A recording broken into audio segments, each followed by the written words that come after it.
Vos proposo un xoc superdivertit, val? Que me l'ha enviat una amiga meva que també és mestra, que està a Austràlia. I com ha paregut tan divertit, vaig a compartir-la entre vosaltres. Espero que us agradi, tant com a mi. Aleshores, ens tenim que posar la roba d'hivern perquè m'on anem a la neu, a esquiar. Així és que jo m'he posat el barret, els guants i una bufanda. Val? I aquests són els meus esquís. Dos papers de periòdic, dos revistes que tingueu de propaganda, el que vulgueu. I se poseu damunt ells. Un peu en cada esquí.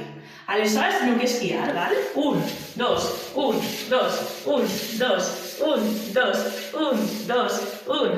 I peguem la volta. 1, 2, 1, 2, 1, 2, 1, 2, 1, 2, 1, 2. I quan acabeu, que podeu fer també carrers i els vostres germans, els tios, qui vulgueu estirar en casa, a veure qui guanya. I després vos dic que feu boles de neu amb el paper i podeu fer una batalla de neu. Vos convide perquè us ho passareu. Genial!